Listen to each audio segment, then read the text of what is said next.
ముఖ్యమంత్రి చంద్రబాబుకు శుభాకాంక్షలు వెల్లువెత్తుతున్నాయి.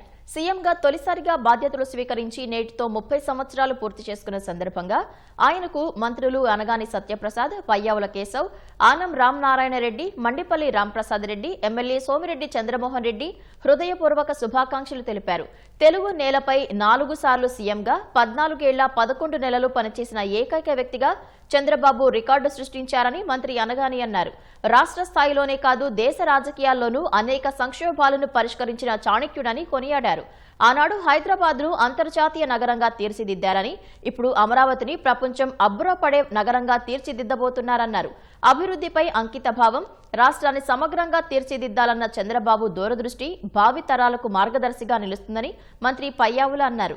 రాష్ట్రాన్ని అభివృద్ధి పథంలో నడిపించిన గొప్ప నాయకుడు చంద్రబాబు అని మంత్రి ఆనం రామనారాయణ రెడ్డి కొనియాడారు. ప్రతికూల పరిస్థితి నుంచి రాష్ట్రానికి తిరిగి పునరుజ్జీవం పోస్తున్న అభివృద్ధి ప్రదాత చంద్రబాబు అని మంత్రి మండిపల్లి రాంప్రసాద్ రెడ్డి అన్నారు.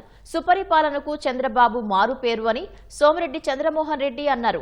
30 ఏళ్లలో ఎన్నో అద్భుతాలు చేశారని, విజన్ 2047 లక్ష్యంతో ముందుకు సాగుతున్నారని కొనియాడారు.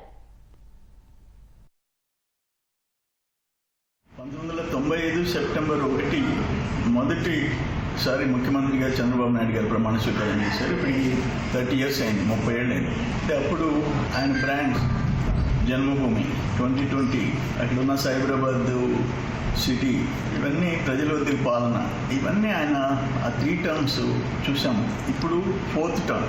ఆ 3 టర్మ్స్లో నేను మినిస్టర్గా ఆయనతో కూడా పనిచేసే అదృష్టం నాకు కలిగింది. ఒక సుస్థిర పాలన, టెక్నాలజీ, భవిష్యత్తు, ఇవన్నీ ఆలోచించిన ముఖ్యమంత్రి నేషనల్ ఇంటర్నేషనల్లో ఒక బ్రాండెడ్ చీఫ్ మినిస్టర్గా చంద్రబాబు నాయుడు గారు పేరు తెచ్చుకున్నారు. ఇంకా ఆయనకి మంచి భవిష్యత్తు ఉండాలని భగవంతుని ప్రార్థిస్తున్నాను.